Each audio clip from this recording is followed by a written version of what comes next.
Breathe, said the wind. How can I breathe at a time like this when the air is full of the smoke of burning tires, burning lives? Just breathe, the wind insisted. Easy for you to say, if the weight of injustice is not wrapped around your throat, cutting off all air. I need you to breathe. I need you to breathe. Don't tell me to be calm when there are so many reasons to be angry, so much cause for despair. I didn't say to be calm, said the wind. I said to breathe. We're going to need a lot of air to make this hurricane together. Lininger. We are halfway through the Revolutionary Love Conference. Are you all breathing?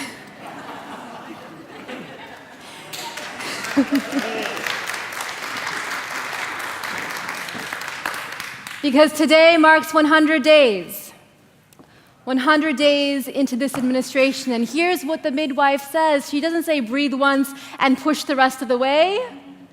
She says breathe, and then breathe, and then. So this means that this is teaching us how to build the movement. We are pausing now, 100 days in, to breathe before we push again, but remember, we'll need to breathe soon again. Take stock, come together, build our movement, grounded in love. Since we have hit the halfway point, I want to take a moment to give you a roadmap of where we have been and where we are going. We began this conference with framing revolutionary love as the call of our times. We asked, where are we? What is needed now? How do we build a love army? And then we offered you our thesis at the Revolutionary Love Project, that love requires 3 kinds of love in order to be revolutionary. Love for others, love for opponents, and love for ourselves. We offered you our thesis that love is not just a feeling, love is a commitment to extend our will for the flourishing of others, opponents, and ourselves. This definition is drawn from Bell Hooks and Erich Fromm. Now notice this is a reversal of how we talk about love in this country. We talk about love as a feeling first, followed by commitment and action. We're reversing that. Love as a public ethic is a commitment first, followed by feeling. Because that means the feeling can wax and wane, but you're still walking the path of love as an orientation to the world. Any of you in a long-term marriage know that the feeling waxes and wanes. With your children, raising them, 2 years old, toilet paper all over the house, feeling waxes and wanes. But the commitment is there to extend my will for your flourishing. How do we do that? We have to ask the question. 3 questions in our heart. Who are you? What is at stake for you? What is my role in your flourishing? What is your role in mine? Who are you? What is at stake for you? What is my role in your flourishing? What is your role in mine? We ask these questions of our parents, of our brothers and sisters, of our husbands and wives, of our partners, of our children. What we're challenging us to do in this moment is to ask those questions to others who do not look like us, to opponents who disagree with us or even hurt us, and to ask this question of ourselves. Who am I? What is at stake for me? What is my role in my own flourishing? That's what it means to love ourselves in this movement. We need all 3 kinds of love for love to be revolutionary, because if we love just our opponents and not others and ourselves, that's self-loathing. If we love ourselves and not others and opponents, well, that's escapism, that's narcissism. That's where a lot of our self-help industry lives right now. And if we love others and not our opponents and ourselves, that is ineffective. This is where our movement exists right now. Our resistance is all focused on building the foundation of solidarity, standing with Black, Latino, trans, LGBT, Muslim, Sikh, Indigenous, expanding, and we need to build that foundation. But we are so focused on our marches and our vigils and our protests that we're not noticing in what ways we are starting to mirror the same fear and hate and vitriol that we are resisting. We don't yet know how to love our opponents. We don't yet know how to love ourselves enough to sustain ourselves in the struggle. That's why we're breathing now. That's why we need to breathe together. Session 3, this was yesterday. Hearing the call to love the neighbor was a talk about the theory of loving the neighbor, of loving others. Session 4 was about how to put that theory into practice, tools and tactics. That's what we had this morning. Then we moved on to revolutionary love for opponents, 2 panels. Session 5 was about confronting our opponents. What are the ethics of confronting our opponents? What is the theory that calls us to confront our opponents with love? That's what we just had. And this panel, this is a large task for us, but luckily these are my brothers and sisters. I know they're up for it. Confronting our opponents, what are the tools and tactics required to put that into practice? After this, we'll be moving into loving ourselves. The theory behind loving ourselves, session 7, and session 8 is the tools and tactics to love ourselves as part of the revolution. You all know where we are? Yes. We can take that Prezi down now. Thank you, sir. My time now begins. That was my host, and now I'm moving into offering.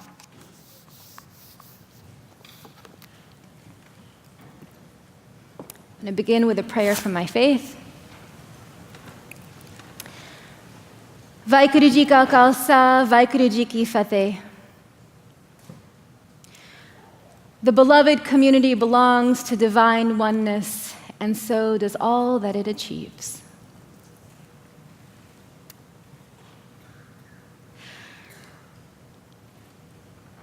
Just a few blocks away from here, in the financial district of New York City in the year 2004, I was arrested.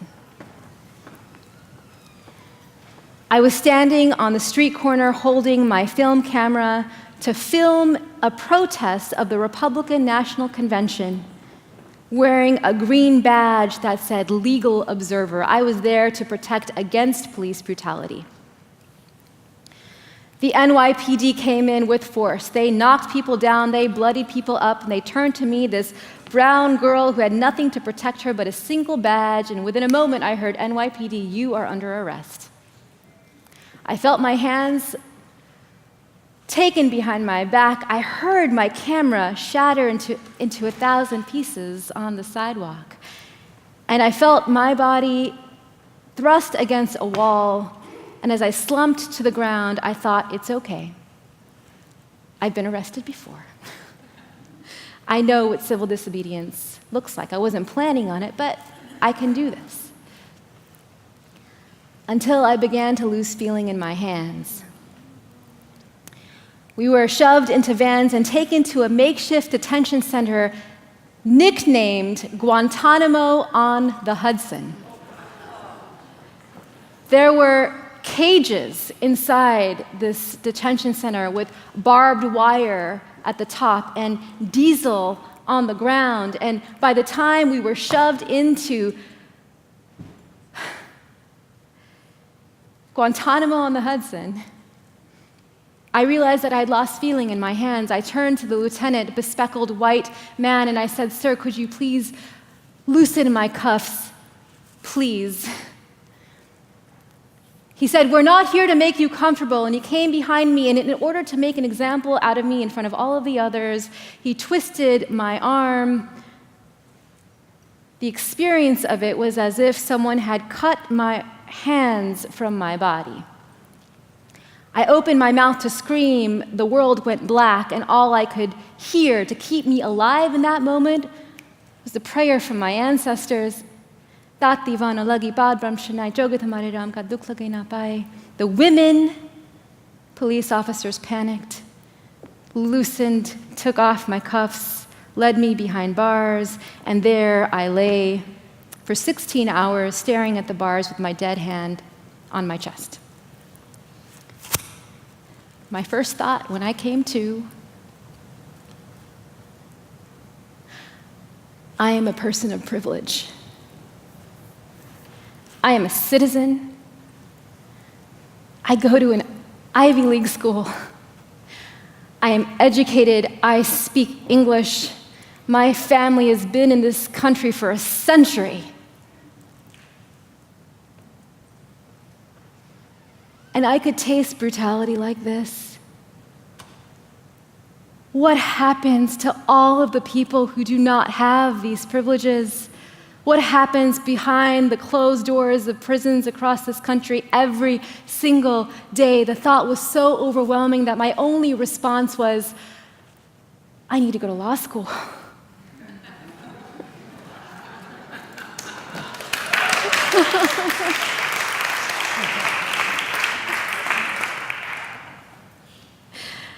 But institutions of power can't be beat that easily.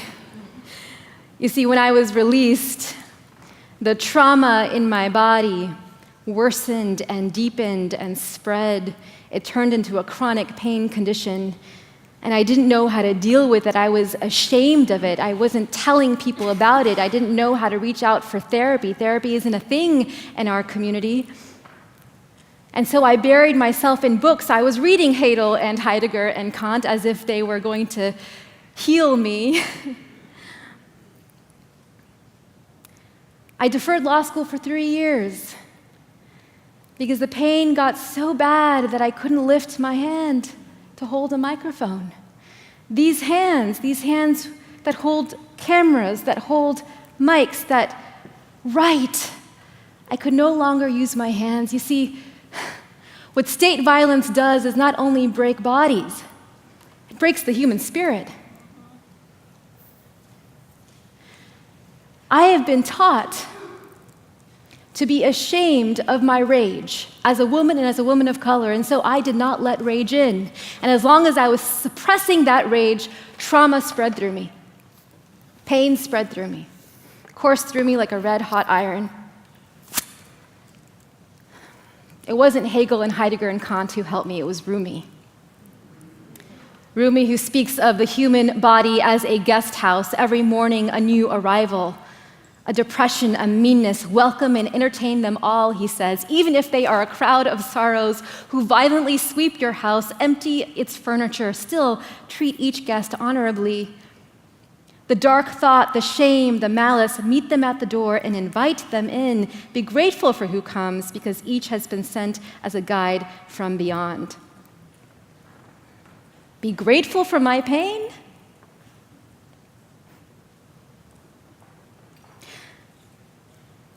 I learned that as long as I was suffocating my rage and my pain,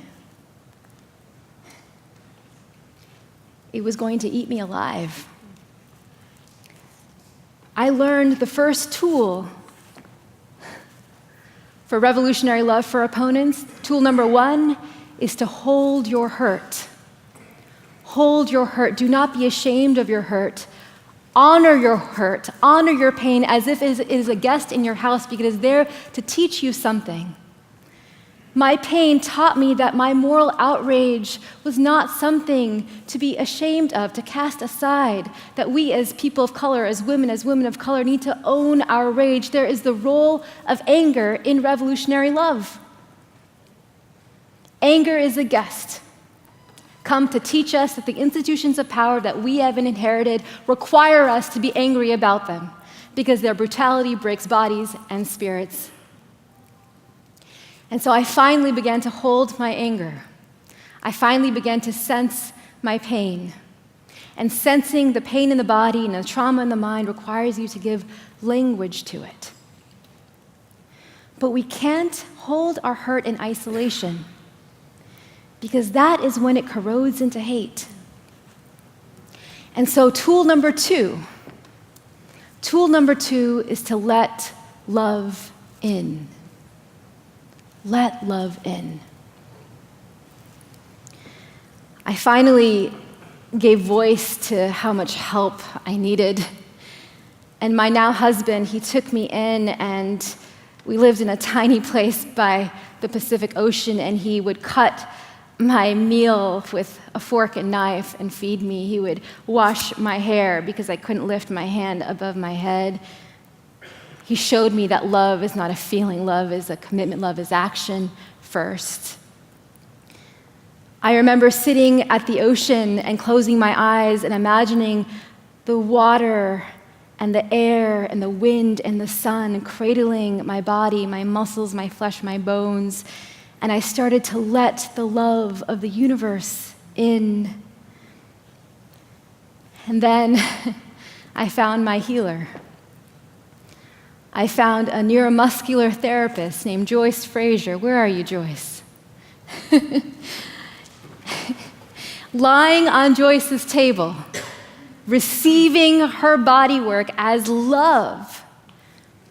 I saw my body on her table as a brown, frail, broken, weak body. And I said, Joyce, help me heal this weak body. And she said, I will help you heal, but first you have to understand that this is not the body of a broken, brown, frail, weak woman. This is the body of a warrior. I feel warrior blood in you. You help me see myself in a way that I couldn't see.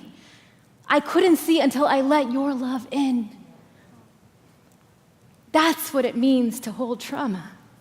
That's what it means to heal, because then eventually you're able to release it. It does its work on you. That work took me 10 years. But because of your love, Joyce, I became strong enough to go to law school. I went to Yale Law School. And the first big assignment I was sent on, my law professor sent me to report on the military commissions at the real Guantanamo.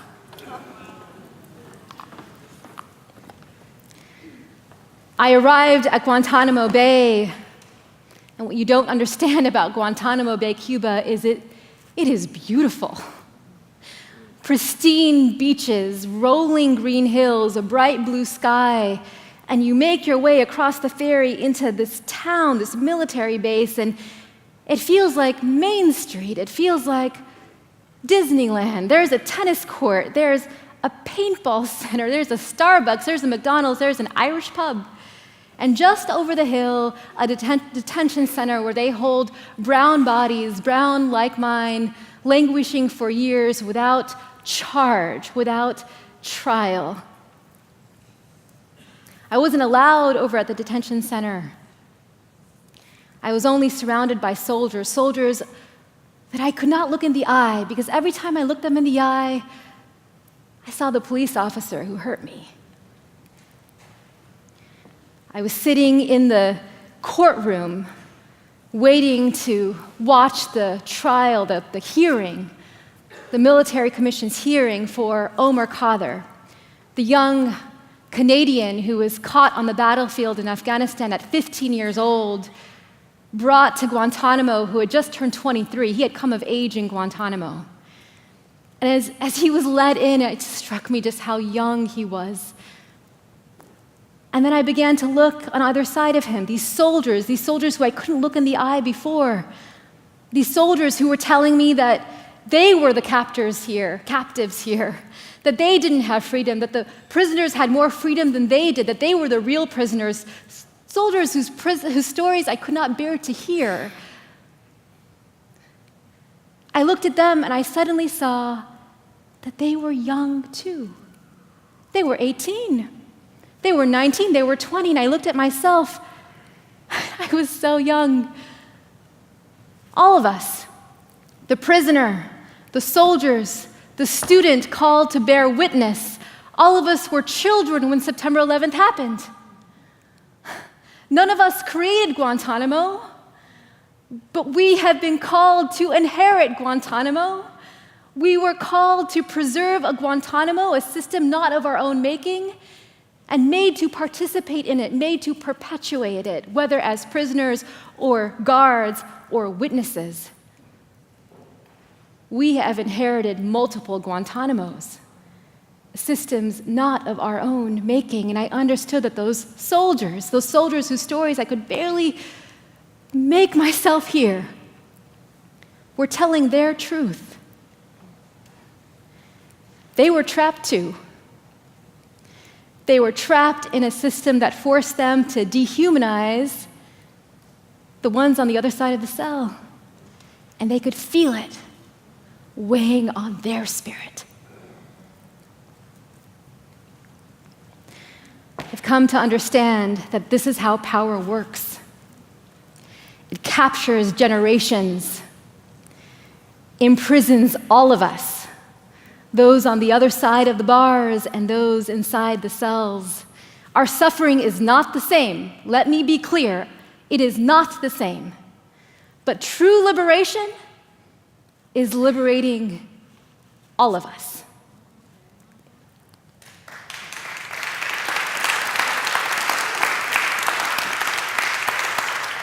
So that was tool number 3, liberate all.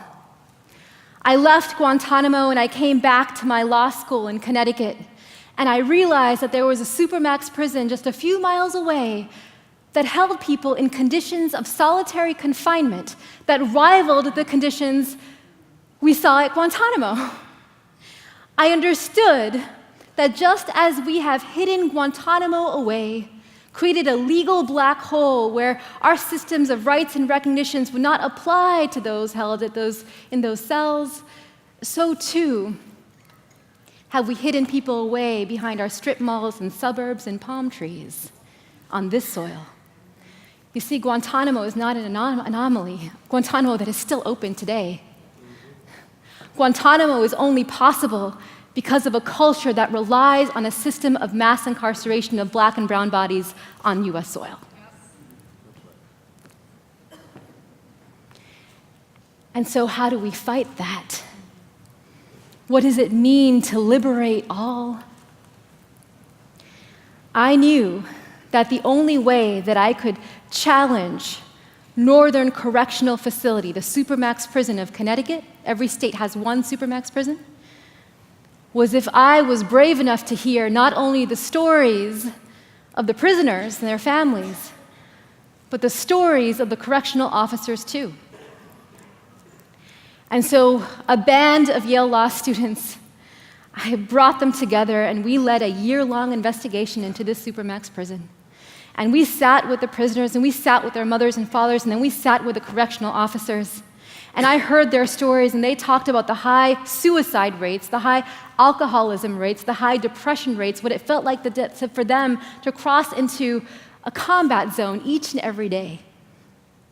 And I knew their suffering was not the same as these prisoners, 23 hours a day in solitary confinement, made to go crazy in these conditions of solitary confinement. Who are we as a country? No one is sentenced to solitary. You can be a nonviolent offender in general population and act up, and then you are sent to solitary with no clear, accessible way out.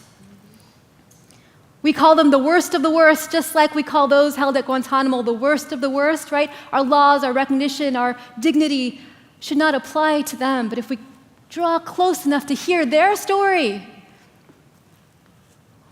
we understand what has been made invisible up till now. Stories of prisoners, stories of mothers and fathers, and the stories of correctional officers. We made a film called The Worst of the Worst. We released this film alongside a legal report by lawyers, and it emptied out the prison. The Department of Corrections understood that solitary confinement was harming every single person walking through those doors. 400 people were held at Northern Correctional Facility. That number dwindled down to 24. All across the country, people are trying to figure out how to challenge prisons, how to fight for prison reform. We were able to do it. We were able to do it because we held up a moral vision that liberated all. I know some of you have been hearing me talk about love and are wondering, love is soft. She must be talking about love because she doesn't know the structures of injustice we are up against. I'm talking about love because it is the only thing I have ever seen create change in communities I have served. I'm talking about love, revolutionary love, because it is the only thing that will change the conditions that gave rise to the political crisis we are in. I am less interested in unseating this president and more interested in changing the conditions that gave rise to this presidency.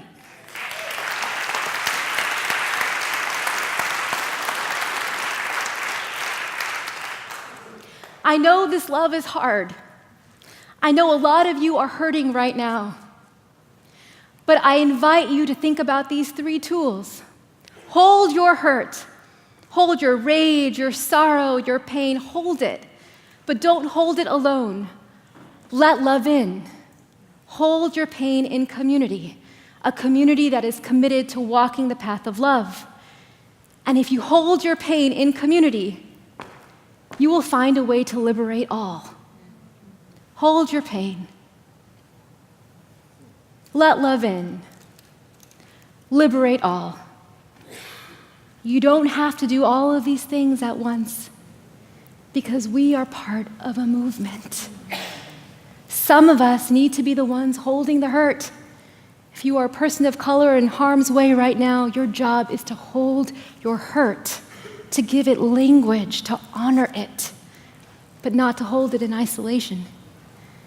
If you are a good ally right now, you know what you need to do is let love out so that others can let love in. And some of you are going to be tasked to design the moral vision and the policy solutions and the political tactics and the organizing to liberate all, yes, even those who voted against us and their own interest.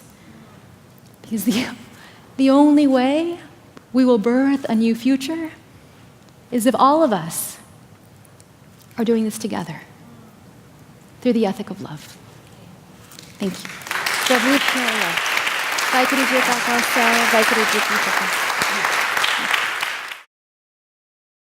I'm Macky. So nice to be with you.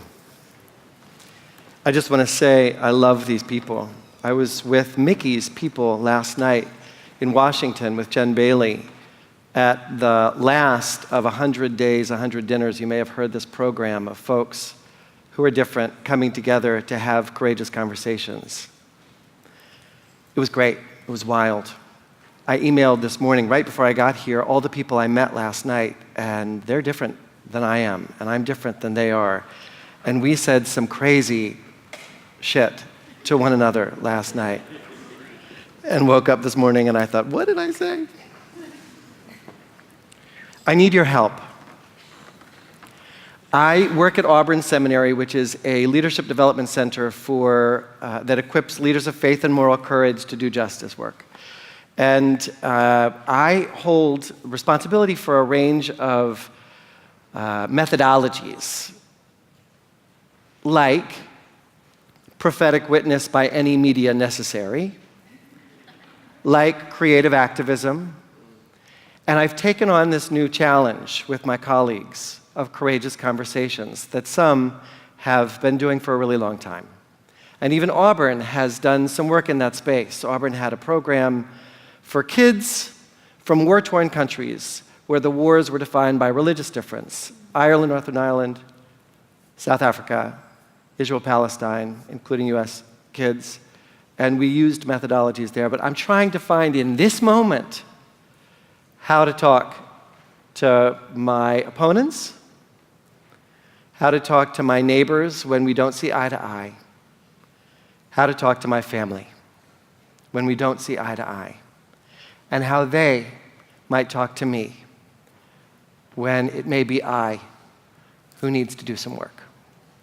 So really, my job today, I hope it's okay, is I'm asking for your help. And I'm going to lay out what I'm working on, and then I'd love, my email is really up there, and I would really love it if, as I talk a little bit, you share tactics and tools that you're using in this regard for courageous conversations. My job as your worker is to create a landscape analysis, a bibliography, and some strategies for your work, for our work, and to give them right back, to share them, to work with them in partnership. Are you interested in that? Yes. Okay. So here's what I'm doing. I'm seeking ways to talk to my opponents with love, to have courageous conversations. I'm asking for your help to identify, test, and employ the best ways we can find to engage, because I believe in the teaching that we must love our neighbors and ourselves. As W.H. Auden has written, we must love one another or die. For when we're not in relationship, we other one another and justify destruction. And when we are in relationship, not in spite of truth, but in the light of truth, we're best positioned, I think, to care about one another's welfare, a prerequisite to genuine advocacy and putting our lives on the line for each other when called for. So again, help me out. A few points of clarification and then one story. This work isn't for everyone, right? Valarie said it gorgeously, that to talk to folks who don't have your best interests in mind, that's not everybody's work. So think about your people, think about your moment, think about your body, and love yourself. And if your work is to engage folks, or to be engaged by folks in these courageous conversations, and there are so many kinds of courageous conversations, we're in them all the time, then I'm in it with you. Also, I don't want to have a courageous conversation with everybody. There's some bad actors out there. And, I don't know what I think about it when people talk about engaging Donald Trump. But right now, the body that I have in mind is my cousin, who I'm going to call Laura. She is a little younger than me. I've grown up with her. I have 4 cousins. We're very close, my first cousins. She's Southern Baptist, lives in Monroe, Georgia. She's Republican, and she voted for Trump. And I have, for almost my entire life, been trying to have a conversation with her, and I have failed. Not Laura's fault. I have failed. So this isn't for everyone. Second, I'm interested in the Friends and Family Plan for liberation. In other words, we know, right? And sometimes these are the most treacherous spaces. But we know that we have access to certain hearts and minds that others just don't. And so with my cousin Laura, which is not her name, so it's tickling me to see her face, she wants to engage with me and is terrified, and wants to and is terrified. So I'm interested in who I am particularly placed near, who loves me, and who I love, but who votes against me and the people I love, and in ways that I think may cause a level of destruction that terrifies me. So think about the Friends and Family Plan. No guarantees, another clarification. You may have the conversation or set of conversations or lifetime of conversations in which you did everything right, and still Laura doesn't come around. And so that's just the fact, we know it.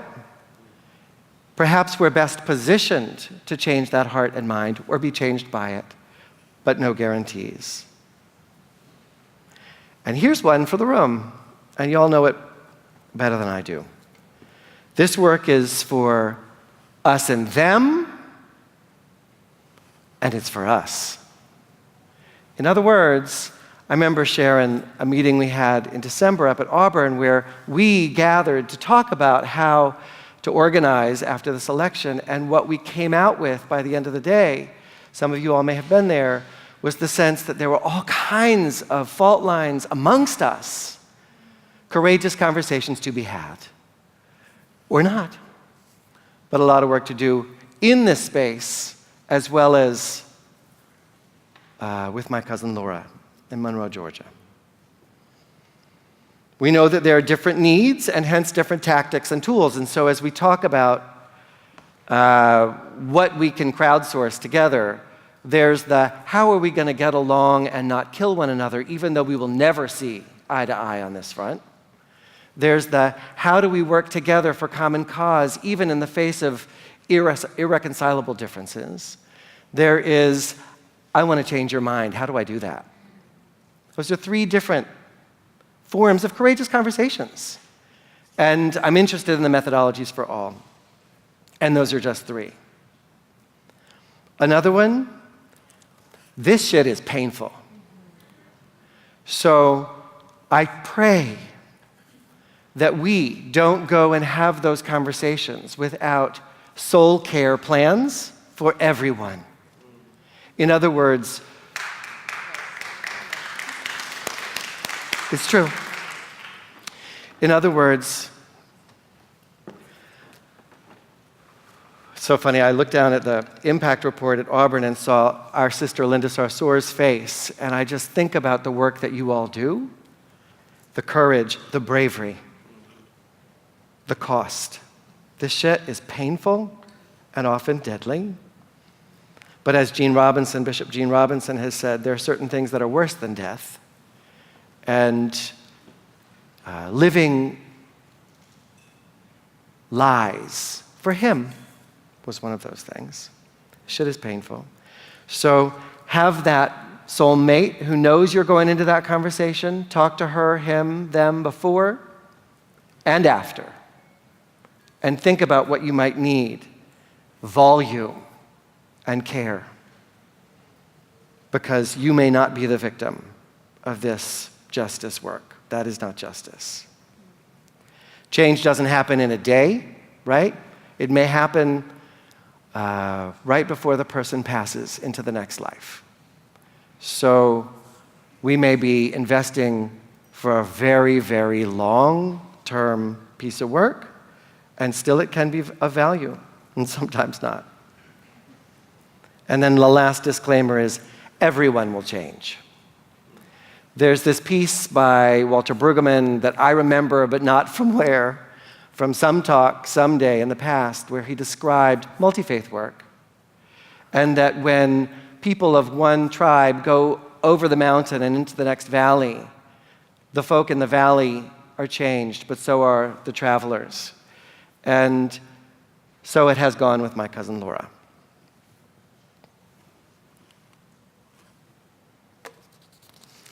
So my story is my lifelong journey to have a simple conversation I've never had, still haven't had it, with my family down south. So this photograph was in early January. I was on a conference call with maybe some of you, a bunch of evangelicals. Peter Heltzel had organized it, and it was how do we organize progressive evangelicals, particularly down south, to depose Trump, to respond to the moment and to bolster policies that were beleaguered and in danger. And Peter Heltzel, who's from, Mississippi, said, "Macky, you're a Southerner, aren't you?" And I said, "Well, yeah." As a matter of fact, it's funny. I am at the mouth of the driveway of my cousin's house as I'm speaking to you right now, and I'm about to go into her house, and I don't know what I'm going to say. But I do know that I think that your voices can speak to her because she's a Southern Baptist, and I know right now she's trying to figure out the difference between right and wrong and trying to teach her kids the same. She is. I went down that drive, and we didn't have the conversation. This is me and my grandmother, Meemaw. We're in the cemetery where generations of my family have been buried. I made my first documentary film for PBS back in 1997 called Family Name. and it was about the legacy of slavery in our family.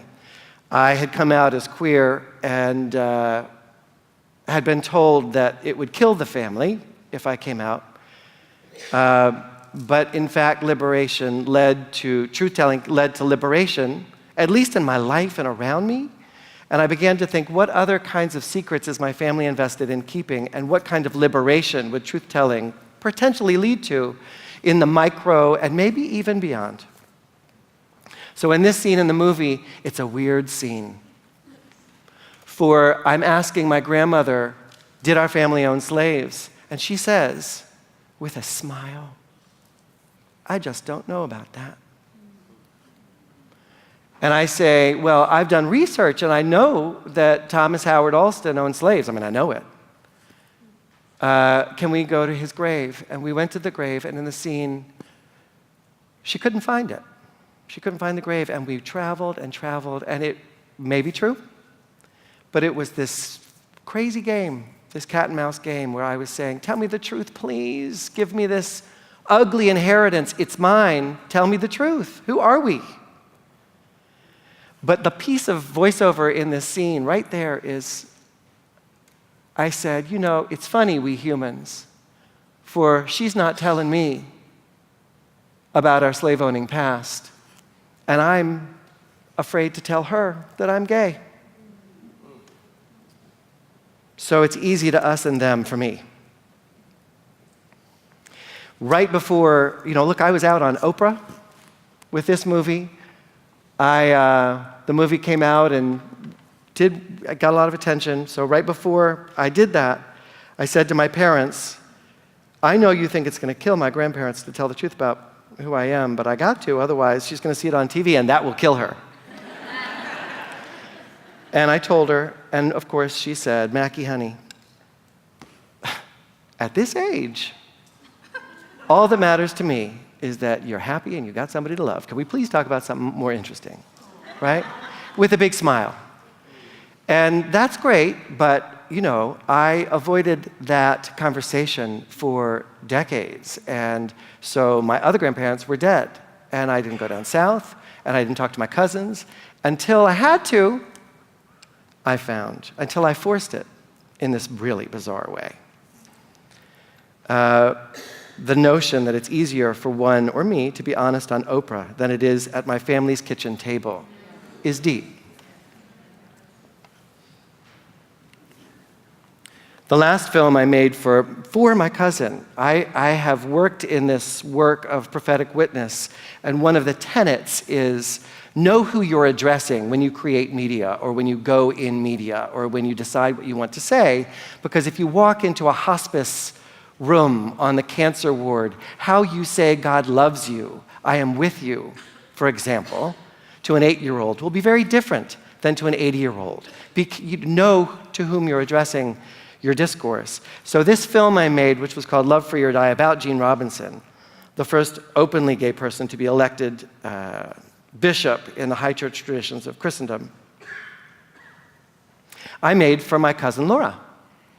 And because I wanted to address her and her husband and her siblings when they cornered me in funerals, 3 sheets to the wind, and said, help me understand how you're not going to hell.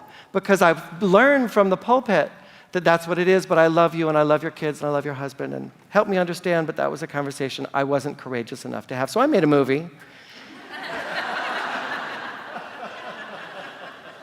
We did research, state-of-the-art research on how to move conflicted Christians on LGBT equality, a great report called My Mind Was Changed, which you can Google and get. We created this app where literally, look at it, you can type in, who are you going to talk to? Your cousin, Laura.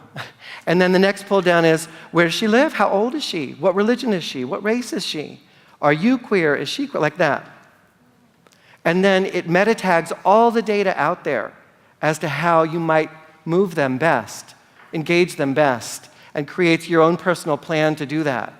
So I did all that, and I still haven't talked to cousin Laura. 400 screenings, countless trainings, We trained up the religious messengers with Sharon Groves in the 4 states that won marriage equality, Maine, Minnesota, Maryland, Washington in 2012. In the exit polls, it was said that the religious messengers and messages were one of the 2 top determinants for swinging the vote. I had proof that this mattered, and it particularly matters from leaders of faith and moral courage who have the moral authority. Still got to talk to Laura. Recently, my cousin Laura came to town. Caitlin Breedlove. Has she spoken yet? Yes. Isn't she great? Yes. Woo! So she was given a talk up at Auburn the night that cousin Laura was coming to town. And she was staying with me on my pull-out couch with her daughter, who was looking at colleges up here, and was going to sing with her Monroe, Georgia high school choir at Carnegie Hall. And I said, with my heart beating, look, I got an event going on at Auburn. You want to come? This is the best I've done, right? She said, sure. I said, Caitlin, cousin Laura's coming. Trump supporter in the house.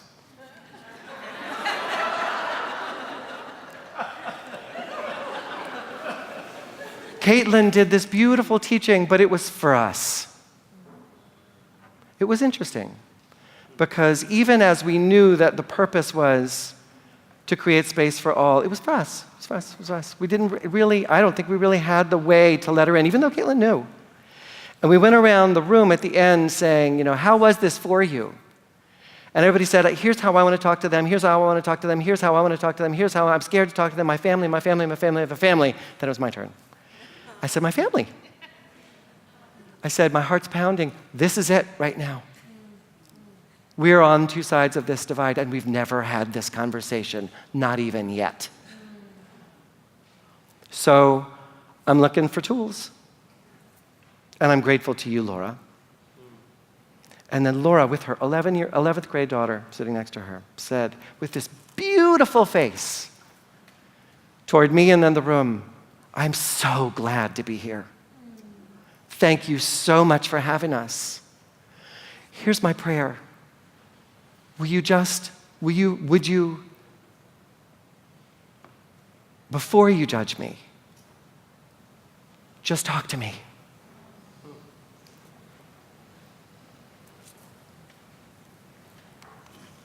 This is my husband, Nick. That halo was real. In my marriage, we have a methodology when we hit the impasse. It's called Safe Conversations.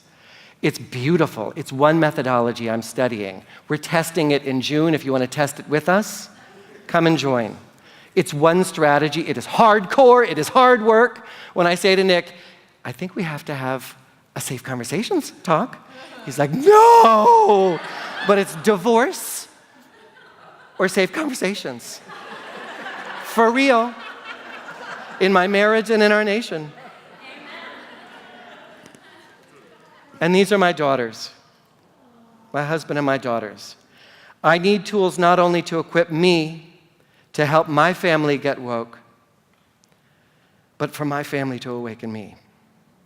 My daughters will need tools, they already do, so that they may be equipped to tell truth to me. So let us help one another. I hope in these stories you both find points of resonance, hear ideas about tools and tactics, and are encouraged to share ideas and tools and tactics you're aware of with one another and with me. My family needs your help. In fact, I think our fate hangs in the balance at this point in history, as does that of every family on earth. Thank you all. You got my email.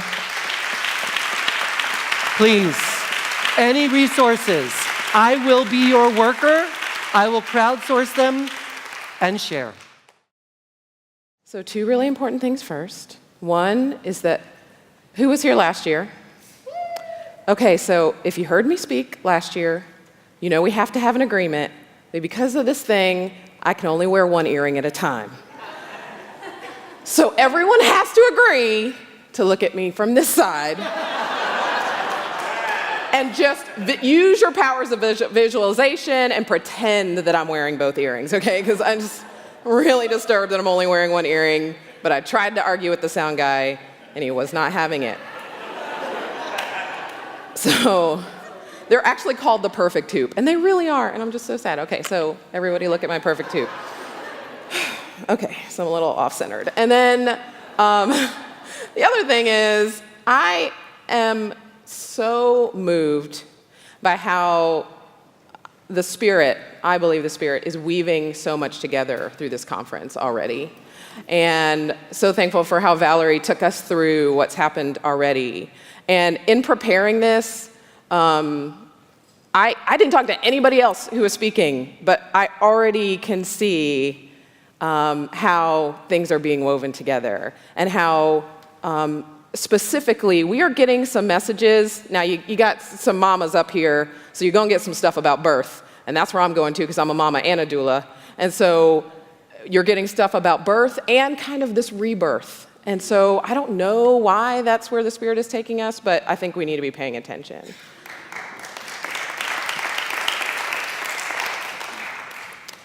All right, so let's see if I can work this magical thing. Oh, sorry. Harold says 1 minute. Give him a minute.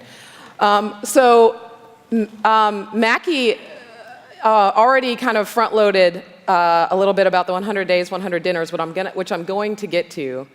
But the tool that I'm going to be sharing is from what we've been doing over the last 100 days at Faith Matters Network.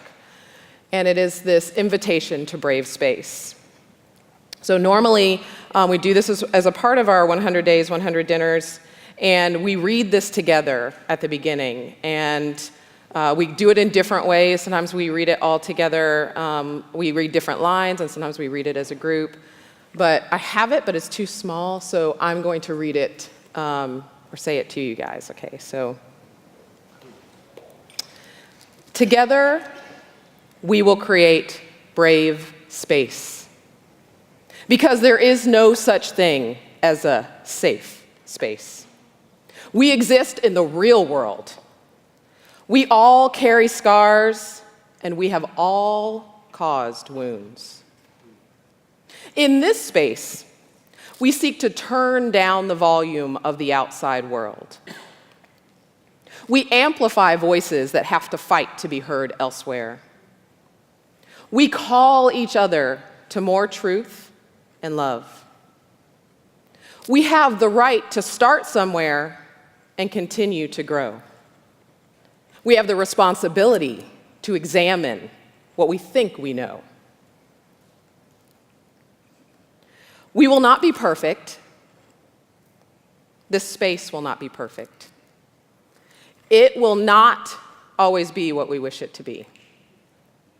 But it will be our brave space together, and we will work on it side by side. So I am a doula, and thanks to Ricky Lake and Erica Badu, that's Erica being a doula, a lot more of you probably know what a doula is than when I started 15 years ago, when I got into birth work. But for the most part, I'm not that kind of doula anymore. Now, I'm a justice doula. I've gone from helping mothers birth new life into the world to helping activists, faith leaders, and people who just want the world to be a better place to birth more love, justice, and shalom into the world. The heart and hands are the doula's most important tools. Because the doula's most important job is not providing the right birth-related gadgets or having all the book knowledge. The most important job a doula does is holding space. A space where the mother can be brave. I don't mean brave where she can run into a burning building, although, mamas have been known to run into a few burning buildings from time to time if they need to. I mean the bravery that it takes to open yourself up to birthing more love, justice, and shalom into the world.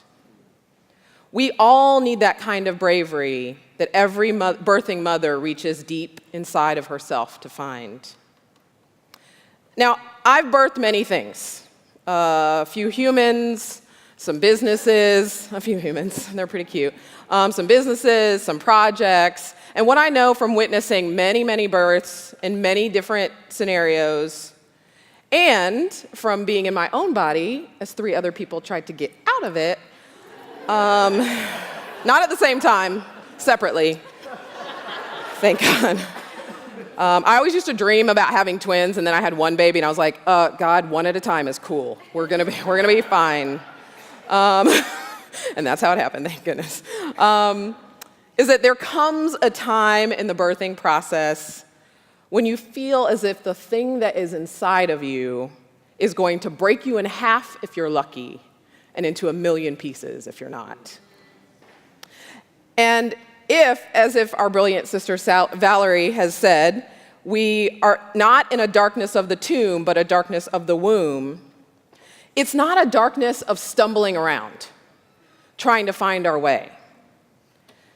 It is the darkness of sacred societal birth work that we have entered, of groaning and swaying together, of leaning over and grabbing onto one another for support.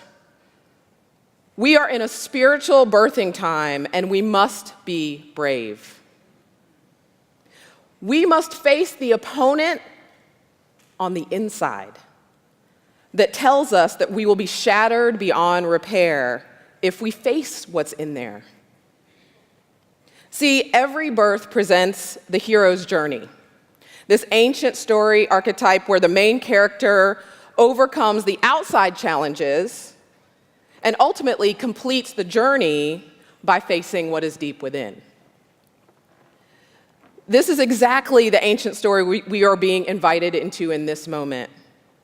When we are curious about our own prejudices and ignorance, when we let the internalized racism, sexism, homophobia, xenophobia, classism, all the isms and phobias, when we let those surface and be challenged, we actually move closer to practicing a brave, holistic, society-changing, resilient activism.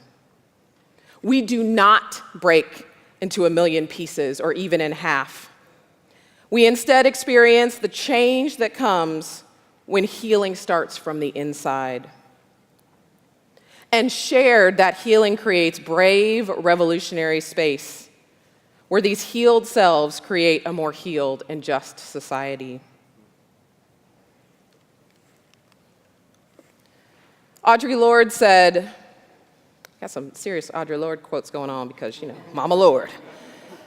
The true focus of revolutionary change, I'm going to take some license here and say revolutionary love, is never merely the oppressive situations that we seek to escape, but that piece of the oppressor which is planted deep within each of us. We must confront oppressive situations that keep us in chains. And one of the main ways we confront them is to do the concentrated work of bravely facing what needs healing on the inside. It is a both-and proposition. The means are the ends. And if we simply confront the oppression out there and not in here and in here, we will only be creating more justice-y versions of the systems we say we want to dismantle. That within that Lorde talks about must be faced with love. If we cannot face ourselves with love, we will not face our opponents with love. The Bible puts it this way, as we've already talked about, love your neighbor as yourself. And as difficult as it may be to love the person sitting next to you, I'm sure not for anybody in this room, you all love each other, everybody's perfect, and we all get along great. Who knows? But as hard as it can be to love the person sitting next to you, I think the real scriptural nugget here is how difficult it is to love yourself. And if you can actually love yourself, loving your neighbor might just be a piece of cake. You are only guessing at your neighbor's deepest flaws, but you know your own? Can you meet yourself with love despite knowing that? Because that is the deep well of love from which you must draw to meet your opponent. If you are going to extend love to your not-so-woke neighbor, your not-at-all woke congressperson, or your yet-to-wake city council person, you might need to extend some love to that not-yet-woke piece of yourself that still lives inside. By practicing brave space, we can face that inner opponent with love when we acknowledge and heal our own scars and the ones we've inflicted. If I am scarred by your words or by your hand, it must be acknowledged and healed. And that's most beautifully done in community. And the truth is, if I have been wounded, when I have been wounded, I still have the capacity to wound others, maybe even more so. You can be the wounded healer and you can be the wounded wounder, and sometimes at the same time.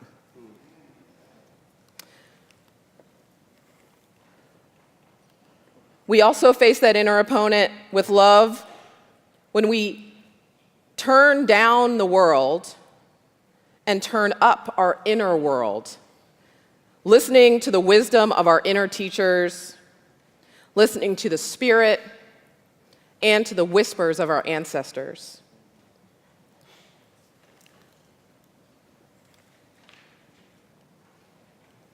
And when we start where we are and realize that we have the right to grow, realizing that none of us are born fully formed activists or leaders.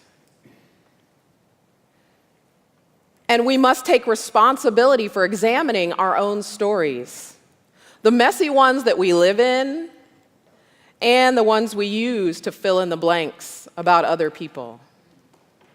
Maybe it's just me, but I can get so lost in the stories that I'm telling behind what somebody said to me that that story becomes more real than anything they could ever say to me.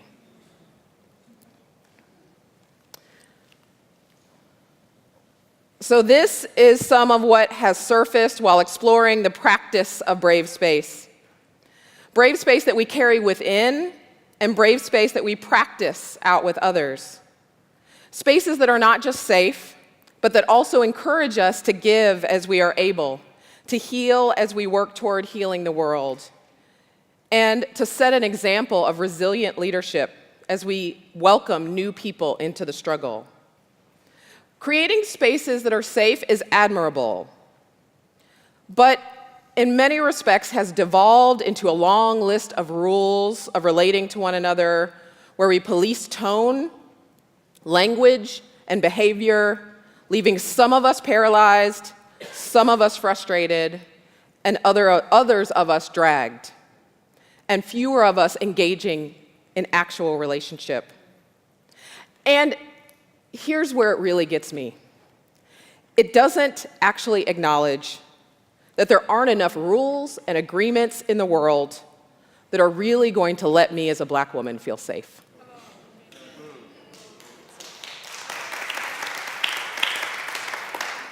As Baldwin said, in America, I was never free to rest. So let's go ahead and just acknowledge that our movement spaces need more than safety. They need to bravely include the ability for me to care for myself by stepping away, no matter how safe we think we've set it up to be. I need to be free to create a brave space within that is filled with grace for the parts of myself that still don't know better in every area. For me, there can be such a deep shame around messing up that I get paralyzed, apathetic, or I just want to quit. For those of us who didn't arrive on the planet as woke as we are today or hope to be, we must have grace for ourselves and for the people who remind us of our former selves.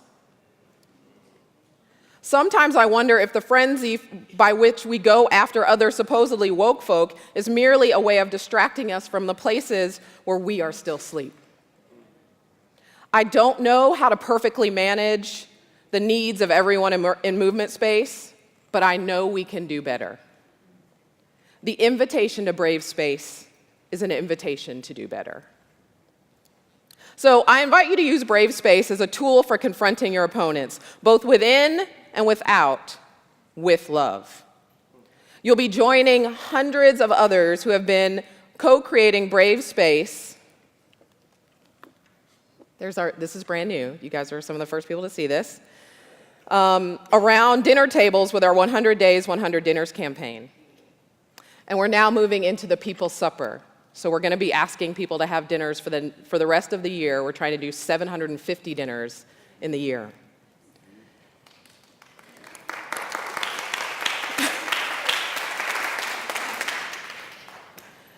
So for the last 100 days, people have gathered around tables. People like my 10-year-old son gathered with a Muslim community leader in Nashville, Tennessee, they talked cartoons.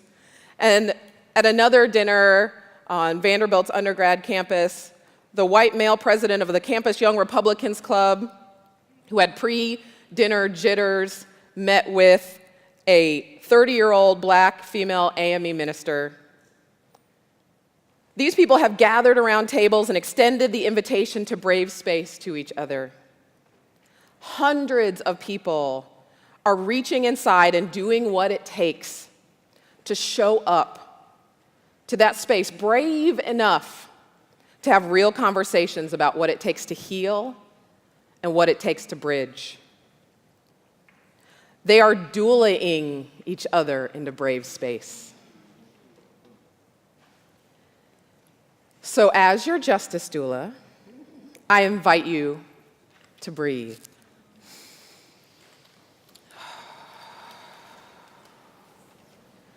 Can we hold space for each other to be brave?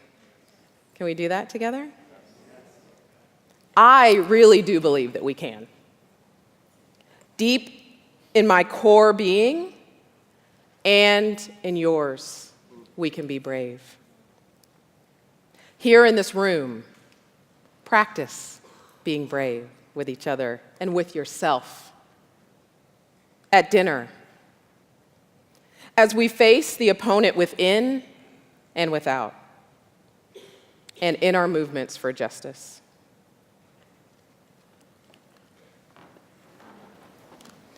Together, we will create Brave Space. We will not be perfect. This space will not be perfect. It will not always be what we wish it to be. But it will be our brave space together, and it is there we will birth revolutionary love. Thank you. Good afternoon, everyone. Good afternoon. Thank you very much. My name is David Kim. I first want to start by saying a word of gratitude to our sister Valarie and our sister Jackie. Jackie, stand up. Please stand up.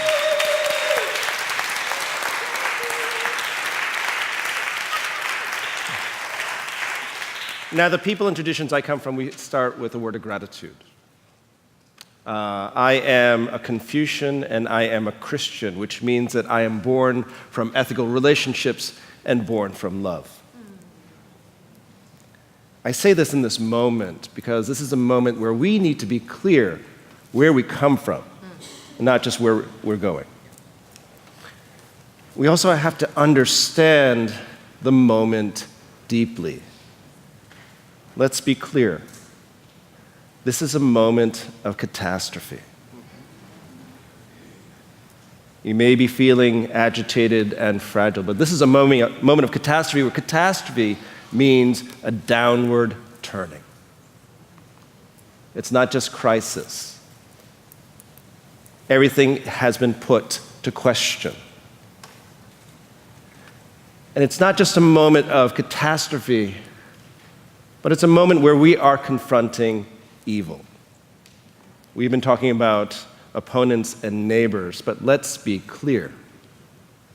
We are facing evil in this moment. The policies that are coming down, the hatred, the anger, the violence that has been unleashed. and licensed and encouraged are being dispatched by evil. There is a ferocity of malevolence right now. Think about the racism that has been licensed from the very highest office. Think about it. So, what are we supposed to do in the face of evil? You have to begin, at least just to begin to face it and to understand and to name it. Don't be afraid to name it. Right? Don't be afraid to stare it down. You know, when I think about racism, we can think about lots of different definitions of racism, but one of the definitions I've been thinking about is a fundamental compromise of the integrity of a people. And if you think that the compromise of our integrity as people of color has not just been fortified by evil, but it has had centuries and millennia to get good at it. And so we draw on love because where else are we going to go? Right? Where else are we going to go? Now I'm here as one of the members of a group called the Love Driven Politics Collective. Thank you very much. Thank you.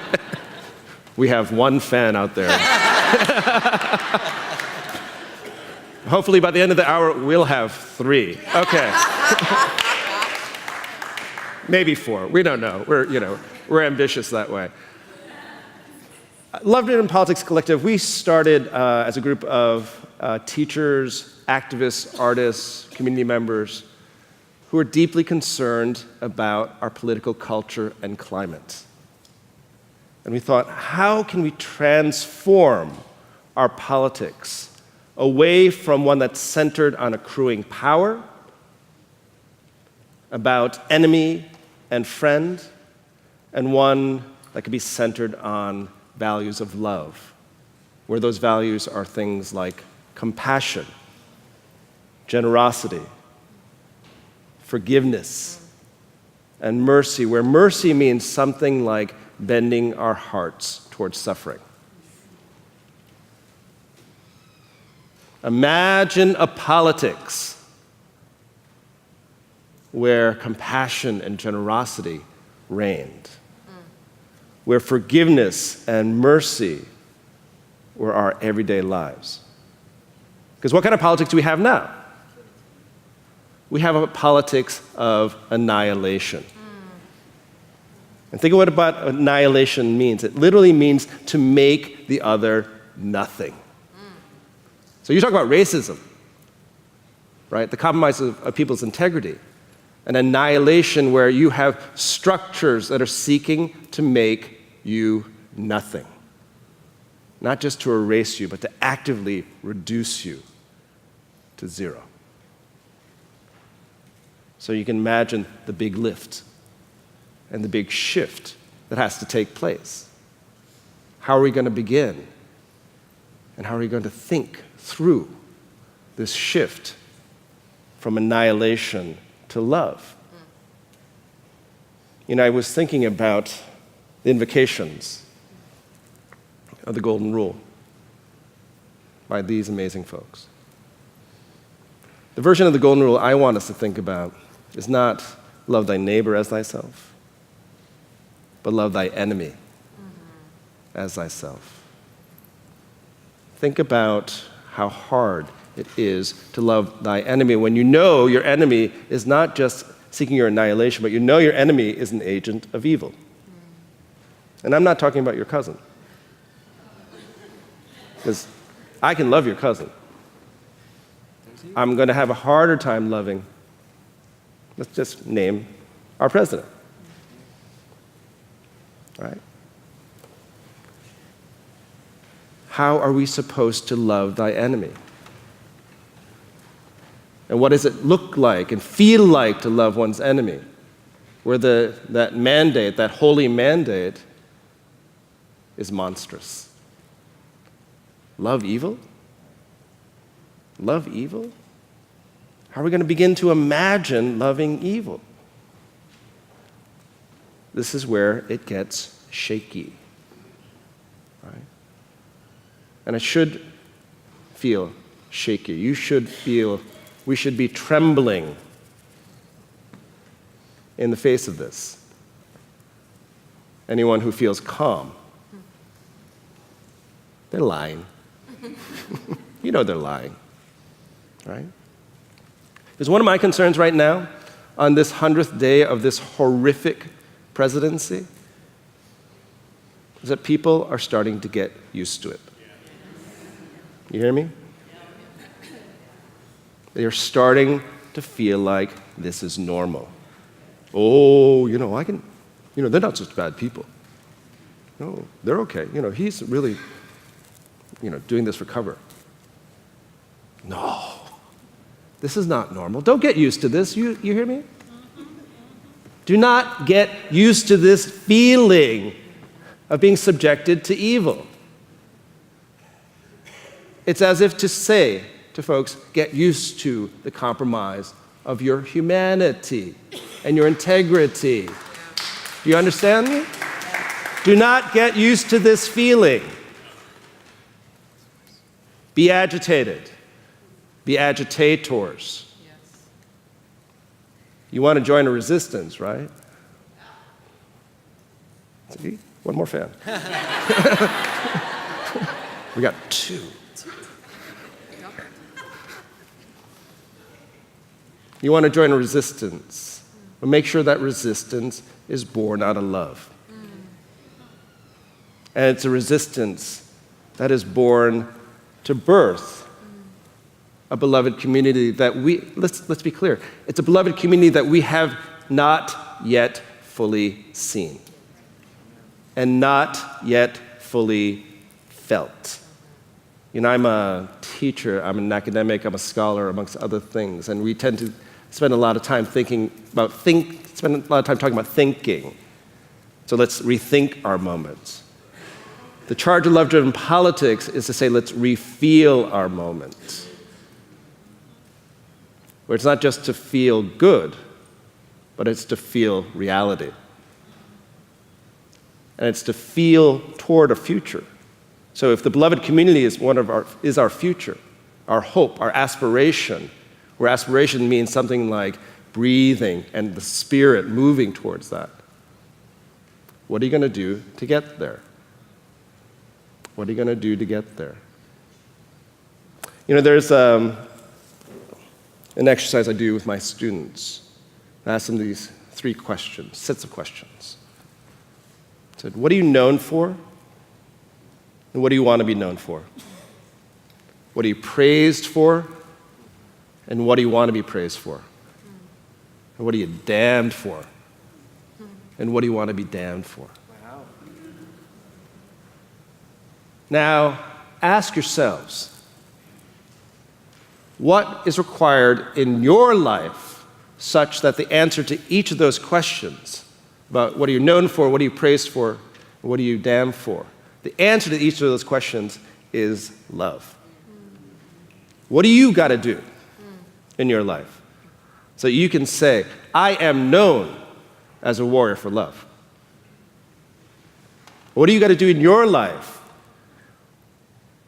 so that you are praised with integrity as a warrior for love? And what do you got to do in your life such that evil damns you as a warrior for love?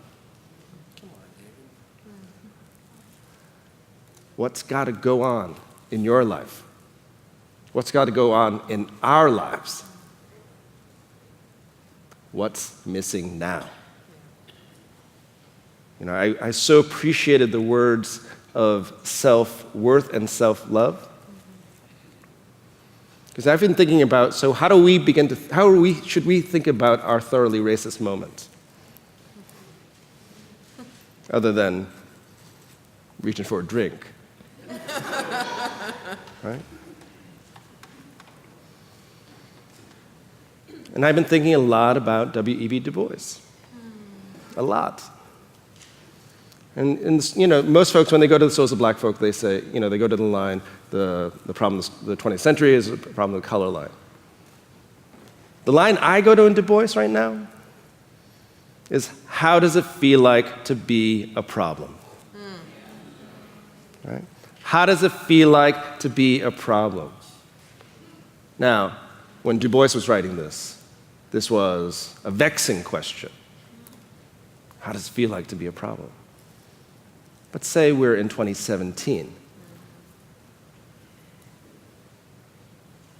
in the era of Trump, where the question, how does it feel like to be a problem to evil, is a question of hope. How does it feel like to be a problem to Trump is a question about love. We want to take our vexations, our catastrophic moments, and convert them and find possibility inside them. I mean, there's a lineage of questions that you can draw down from Du Bois. You can go to Baldwin. Remember that moment in The Fire Next Time? Baldwin, our great secular gospel writer, right?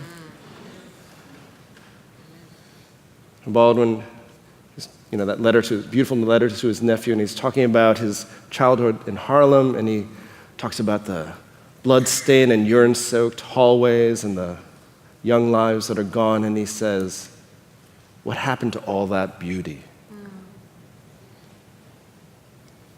How does it feel like to be a problem? What happened to all that beauty? And then I go to someone like Fannie Lou Hamer. 3 fans.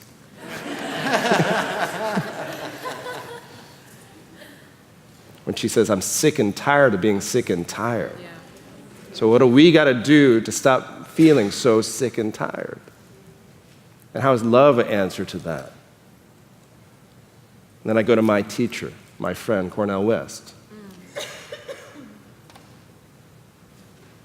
Where he says, don't just hope, but be the hope.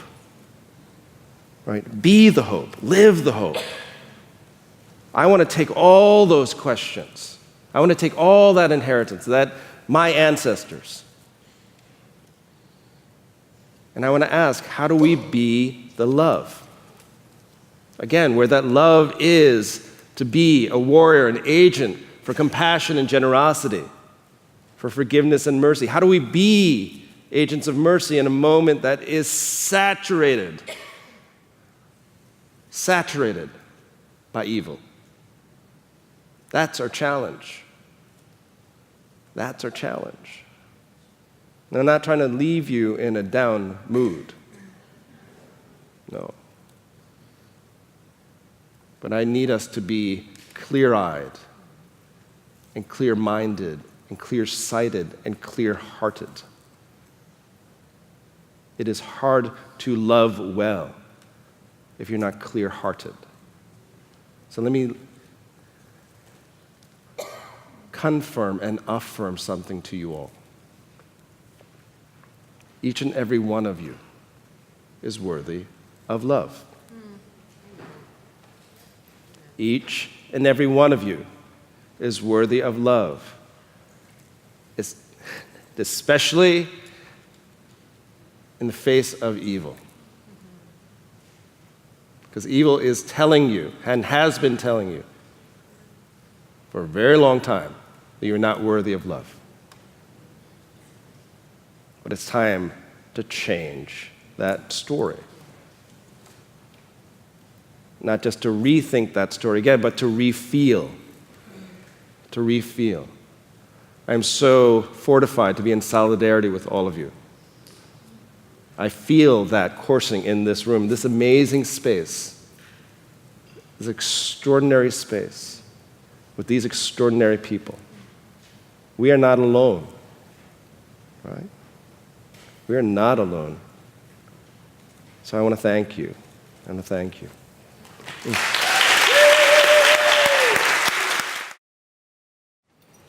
Hi, I've been waiting to spring this on a panel, and I really believe that this is the panel to spring it on. I genuinely would like to have your opinion and your direction on activism that is right now stalled. 3 years ago, shortly after April 14th, 2014, we met in this room, in this sanctuary, members of Collegiate and Intersections, the other churches from Collegiate and Intersections, and an interfaith group of people to mourn the abduction of 276 girls from Chibok, Nigeria. A core group of us has been working with Bring Back Our Girls New York and Bring Back Our Girls Nigeria, sadly, every year since. We've gone 1 year, 2 year, 3 year anniversary. And so now, and there are people in this room who have walked labyrinths praying and who have marched to the Nigerian embassy with us. Okay, what can we do now? It's 3 years and counting. And this core group of interfaith people, including myself, have in our hearts the pledge. There are now remaining 195 young women who are still unaccounted for. And we don't want to leave them to their destiny. We want them to at least be accounted for. We're dealing with a country that is far away, but not far away.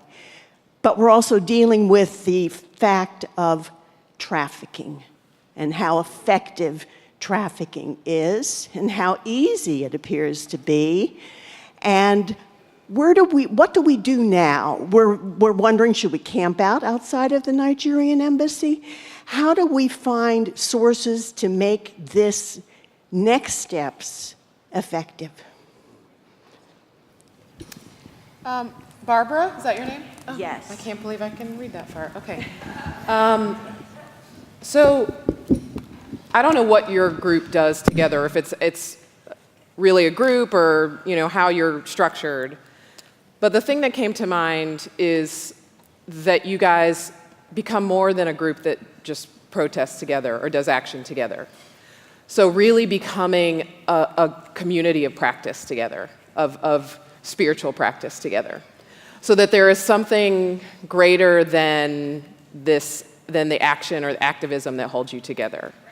That may be able to bring you together on a different level. It may actually reduce the number of people, but then those people are the people that are really connected and are ready to go forward together.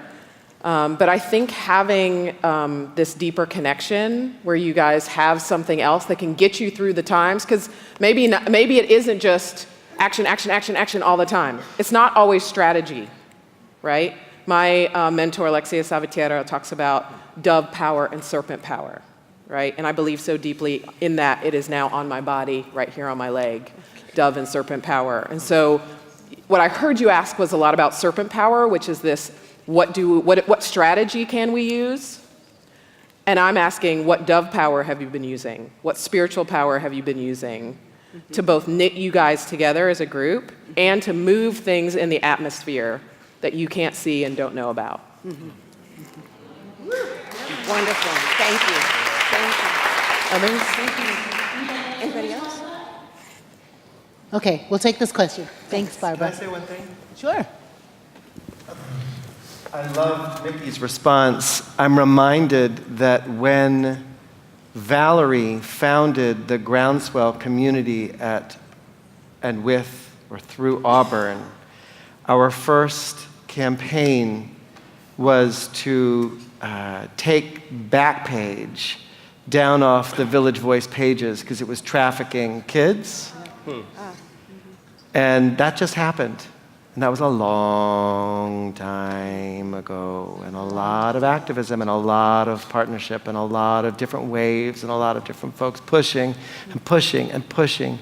And so the spiritual resources, I mean, we are the folks of spiritual muscle And so as we not only practice that ourselves, but work in secular movement, whatever that means, to think in those terms, and to teach and to share and to practice together. I think that's critical. One other practice that I'm exploring, particularly with the Center for Creative Activism over here at NYU, I'm working with a woman named Pat Gerardo. Some of you may know her. She was at Open Society Foundation. She's a long-term activist in New York City.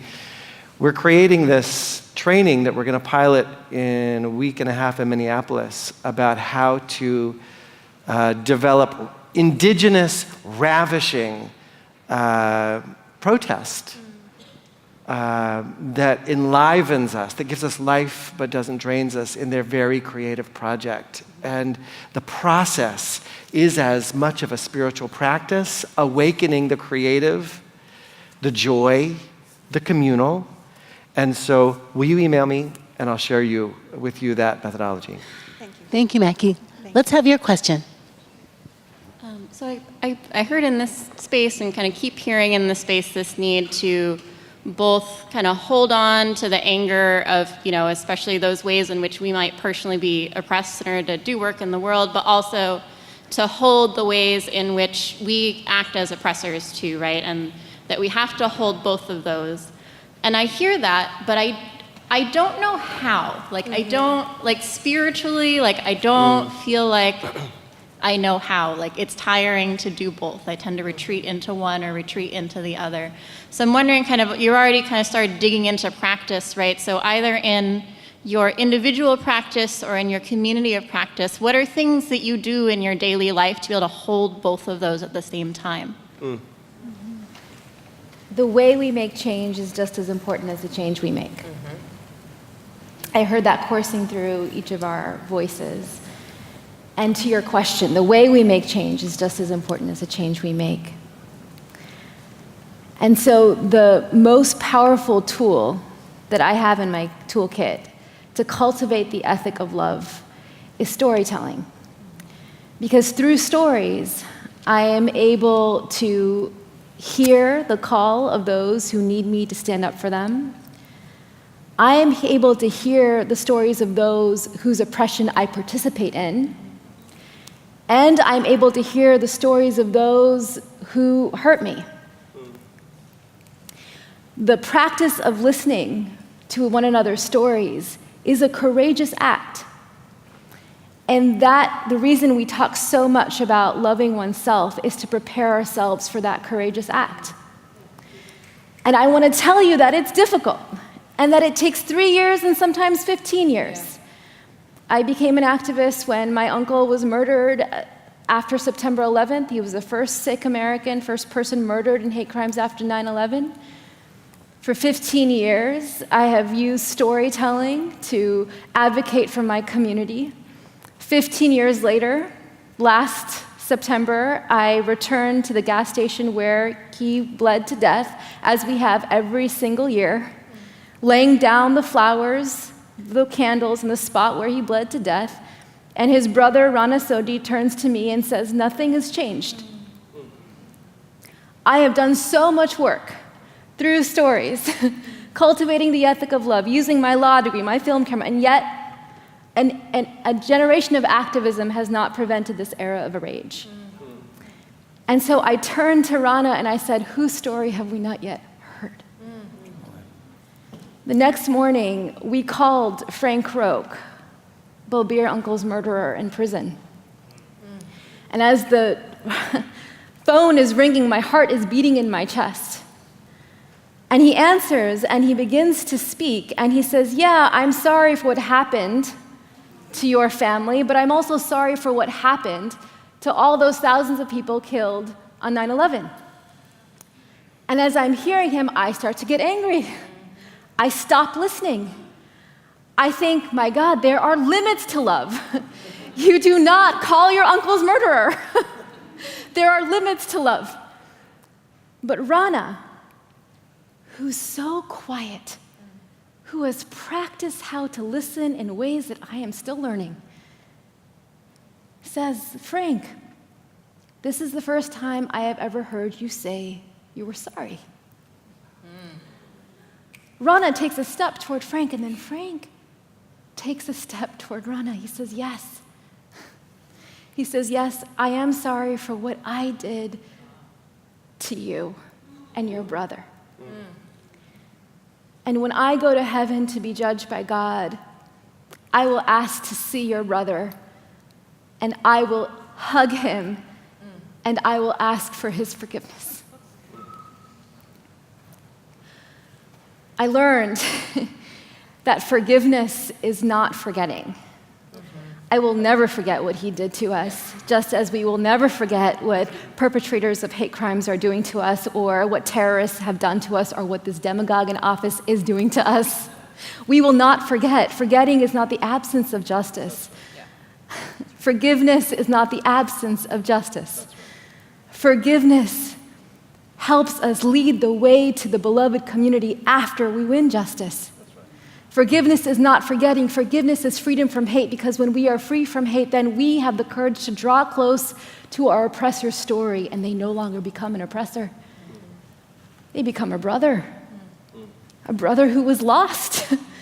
But when they go from an evil oppressor to a frail human being who was hurting, who committed their rage out of a sense of threat and hurt, then I can draw close to you. Then I can have enough empathy to hear your story.